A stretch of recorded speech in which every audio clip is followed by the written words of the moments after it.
Hey, travelers! Back again this week. We're back in the friendly confines of the beer corner in the basement. Not the hustling brewery of Zymergy. Yeah, not the happening place at Zymergy over in Menominee. Back in good old Eau Claire. You see. Yeah. But we're ready. We're ready, of course, to drink beer again this week because we like to drink beer every week. So I mean, you gotta have an excuse, right? yeah. Yeah.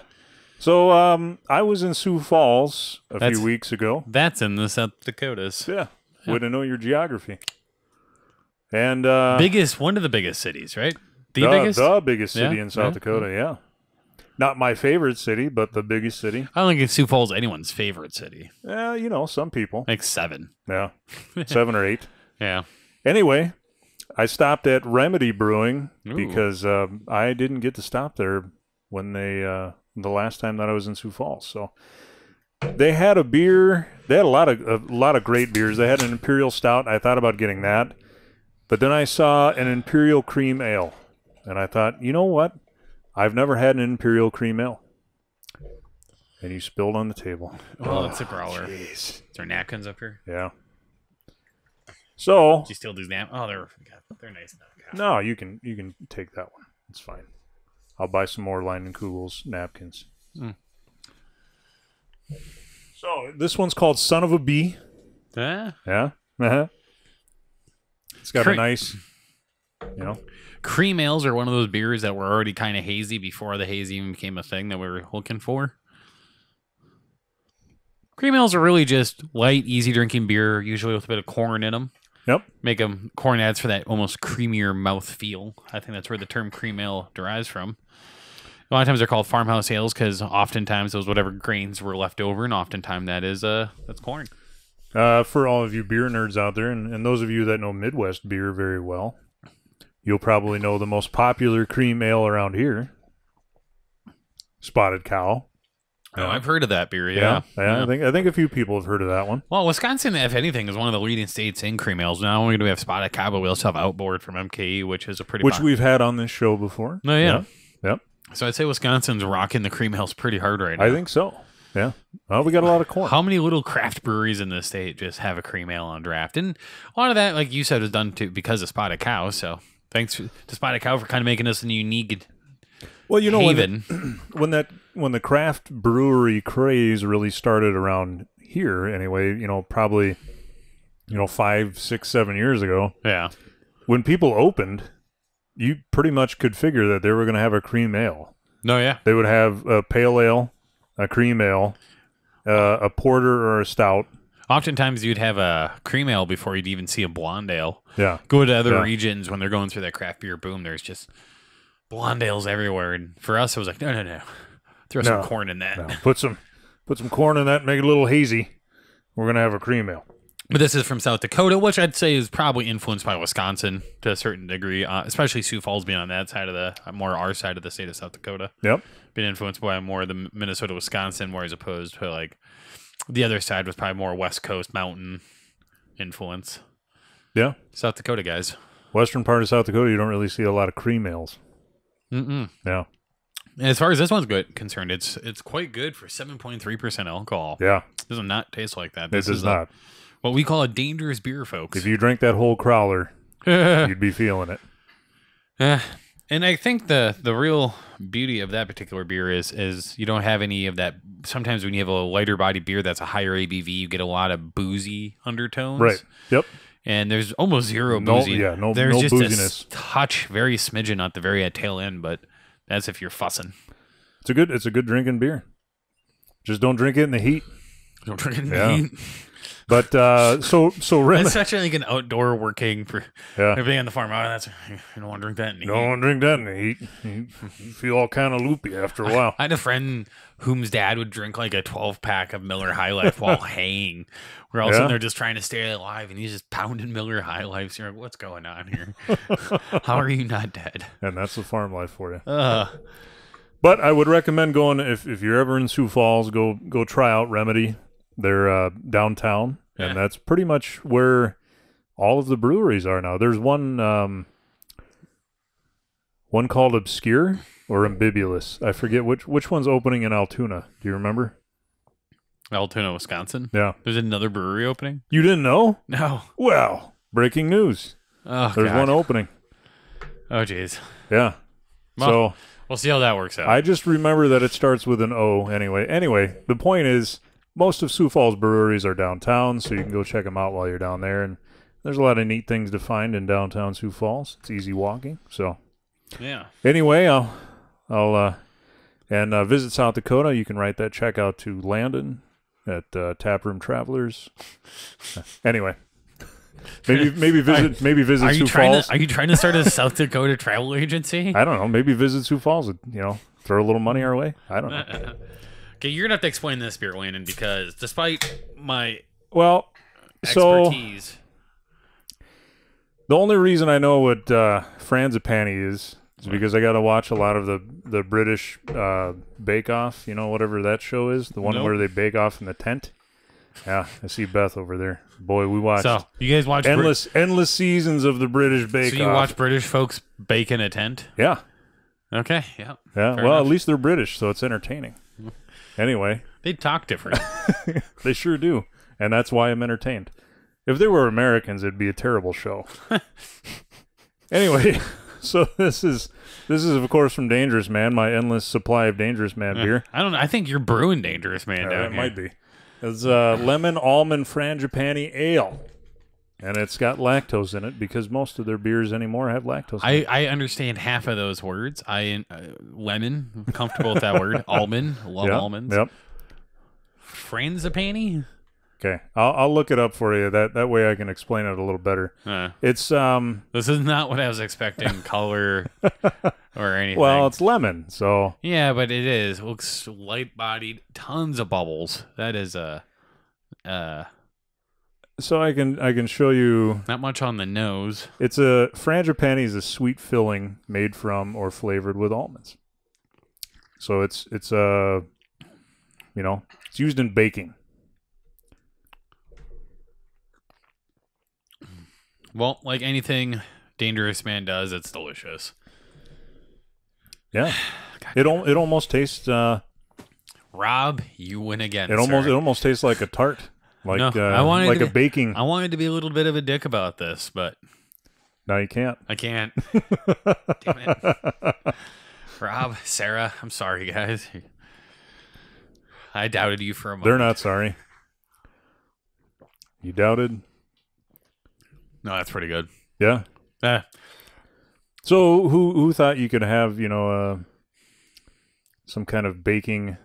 Well, I would filling say that would. if I had to try to describe this beer to you, which is somewhat challenging, I would say it's like a nice heavy golden ale with a little extra lemon in there, a little lemon peel, and maybe just a smidge of sweetness. But ultimately, it's just like a really kind of. You don't really get any almond until the end. You get a little bit on the back. Yeah, I mean, almond's such a already like a neutral flavor anyway. Yeah. Yeah. It's delicious though. Like you want your almond with something on it. Yeah. Yeah. Oh, this is a good beer though. It's a good blonde. What's ABV on this guy? Well, I think I went from heavy to lightest because I really wanted to kick it off that way. Yeah. 4.1. Oh yeah. This wouldn't be bad for like a summer day. Or you could drink this one on a hot day. You could drink that one on a hot day and you'd be all right. Yeah. Yeah. Unless you were lactose intolerant. I mean, and then that'd be a bad day. I can't help you. Me neither. Yeah. Thank God. We live in Wisconsin, home of cheese. Essentially, Wisconsin is the folks that are lactose intolerant. Like Texas Roadhouse is the people with peanut allergies. Right? Yeah. You just can't go anywhere. I thought it was the trough. I call it the feedlot. The feedlot? Feedlot. Yeah, the feedlot with peanuts. Dude, Texas Roadhouse is the feedlot. They cram you in there, give you an absurd amount of food, and everyone's just hunched in and pure chaos. And a bunch of bread. Just more bread. I mean, yes. Yeah. So this is the last one from our friend Eric over in Ohio. Oof. Urban Artifact, the Gadget. So it's a raspberry and blackberry fruit tart.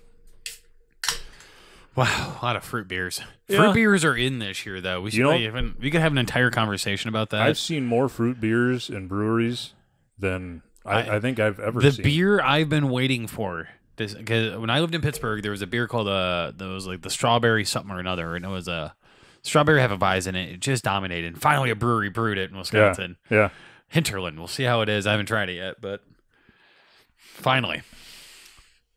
I've been waiting all this time. Been telling every brewery. If I was you what beer I was Strawberries? making, Yeah. no one ever listened to me. We come up with ridiculous stuff all the time, and I we come tell up with people logical we tell things. people to. There's no logic here. There's no logic in You beer. know what I was thinking the other day? You just throw all this stuff in a beer, you make that. This one scares me. It smells sweet. But I bet it's more tart than it is sweet. Ooh. I feel like I'm about to drink some Robitussin here. Let's see. It's more tart. Yeah, it's pretty good too. Yeah. Yeah, that's real good. You can get that Blackberry after a while. Hello. That'll make you just a little bit. Landon had a stroke. The beer was so good he had a stroke, folks. It is really good, but I you give don't this 3 out of 4 strokes. you don't expect to get that much Blackberry though. This one you could also drink outside in the heat, but it would warm if it warmed up. I don't think I would like it. There's a lot of flavor there and a lot of good in there, Yeah. but it is a lot. Yeah. This is definitely a beer. I mean, you have beers like that in your fridge. Now, if you're having people over and you're a beer nerd, usually you have a beer in there. You're like, you know what? This would be Let's share this. It's one, a great share. It's a lot of good flavors, but I don't think anyone's going on to just be pounding these. You don't need a 24 pack. No, if you went out and you had this, obviously to be served in a snifter, and then it'd be one where you went, Whew. You know what? I'm gonna have that, and then I think we're gonna have another one, just maybe like this, to go along with it. Have a buddy beer. Yeah, chaser. Yeah. I got a beer off camera here. A little more. This is a palate cleanser. Yeah, that one's like nice, malty, refreshing. We haven't had any real malty beers on this show in a while. Maybe we need to do that. I Get mean, some. we can have lager night. I think we've banked about 100,000 barrel aged beers at this point. You have no idea how many barrel aged beers I have over there. Oh my gosh! I have a ton in my basement, and I don't even want to collect them. I don't imagine what someone like you's got. Yeah. I was gonna buy more, but I ran out of space. I have no place to put them. I would say, switching back to this beer, it is raspberry at the beginning and blackberry on the finish. Yeah. It is 2 different beers almost. Absolutely, and you smell raspberry. I mean, that is a. It's amazing that we're making beers like this and that people are buying them, which is awesome. I know Urban Artifact is, and we've had quite a few of their beers on this show before. They make, and it's primarily tart, sours and tarts and gozas and that kind of thing. I would love to know how they make this. Like, are they putting the fruit straight in the fermenter? Where is the fruit addition in this beer? I don't know.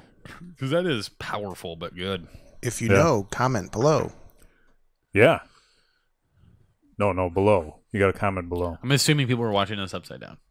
Well, maybe they do. And maybe you know what? That brings me to another thing that I almost forgot about, and I'm glad you said that, and I have no idea why it triggered it in my head. If you don't like watching us, because I can understand that. Oh, yeah. That is the most rational thing you've ever said. Yeah. And if you have said that, it's quite all right. No, yeah. It's like, and wow. you would rather just listen to us because I love you can... beer talk, but I don't like watching 2 chubby Midwestern dudes awkwardly fumble around on a camera. Totally understand it. No, yeah. We are now podcasting all of the audio from these, so you can find all of this without the pictures and the video and watching us do stupid stuff on all of your favorite podcasting sites. See, with the exception this is of iTunes, because I heard iTunes was going away. Yeah. This is good for you and not as much for me. Because you sound better on radio than I do. You look at us, they're like, yeah, they both look there. You put us on radio, and they're like, wow, not only is that guy's got a handsome voice. They're like, this one of there sounds a little nasally. He well, you know, he must be the petite weird one. And maybe the people that just find us out there in the podcast world, you know, they'll be really surprised if they look up the vlog and they see you. Yeah, as opposed I'm sure they'll be even more surprised when they see me. But no. I digress. I don't feel like I'm winning in either field, I guess, is more or less my point. Anyway, well, that's the end of the self-hate. So if you prefer to watch or listen, you know, or if it's one of those weeks where you just can't get YouTube out, you can download this podcast. So yeah, we have it out there. Yeah, you can have it on the phone, share it with people. It'd be great. Take it on vacations, make the whole family listen to it. Yeah, really torture the family in the car.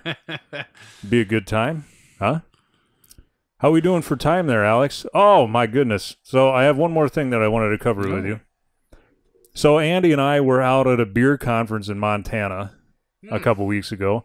For those of you that follow us on Instagram and Twitter and Facebook and stuff, you probably saw that we were out there. Saw a lot of great breweries and had cheese and beer pairings and all that great stuff. So the one thing that I noticed, and I think everybody that was at the conference with us noticed, is that Montana loves Scotch ales. Oh, yeah? And Scottish and Scotch. Yeah. They make them both.